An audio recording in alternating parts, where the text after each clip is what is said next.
les jeunes femmes et les jeunes hommes autour de la lutte contre le racisme et les discriminations.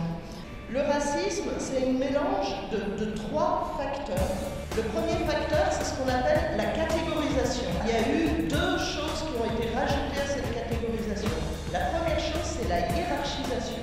C'est-à-dire, dès le moment où on a fait des groupes dès le XVIIIe siècle qui étaient basés sur l'apparence physique des individus, dès le départ, on a mis une hiérarchie en décidant que certains groupes étaient meilleurs que d'autres et étaient supérieurs à d'autres. Est-ce qu'il y a une question ?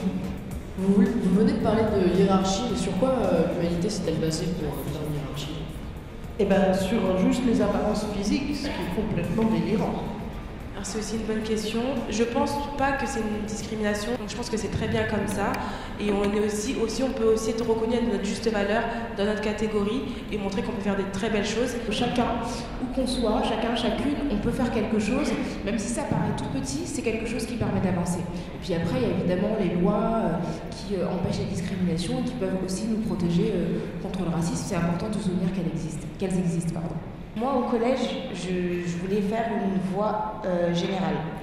Sauf que ma conseillère d'orientation en a décidé autrement. Donc pour répondre à ta question, je ne saurais pas quoi te dire sur l'endroit de lutte contre les discriminations dans l'audiovisuel, par exemple, parce qu'en fait, personne ne s'est emparé de ce problème.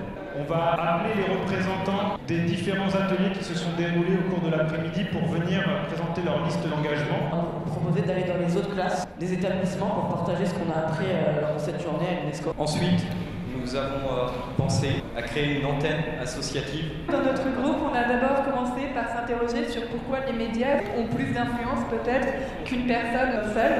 Les outils qui vont permettre de combattre et lutter contre le racisme et les discriminations sont favoriser le dialogue entre les personnes issues de différentes classes sociales, donner une image positive des personnes issues des quartiers populaires ou défavorisés, se respecter entre les individus, aussi avoir une bonne représentation des autres et plus de journalistes de milieux diversifiés.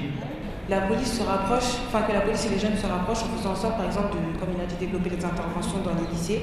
C'est vrai que ça se fait en élémentaire, mais après l'élémentaire, les jeunes ne sont plus en contact avec la police.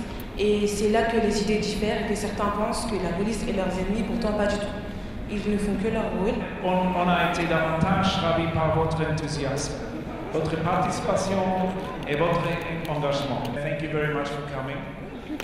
And I wish you a good trip at home. And bring it all back to your people. Thank you. Merci beaucoup.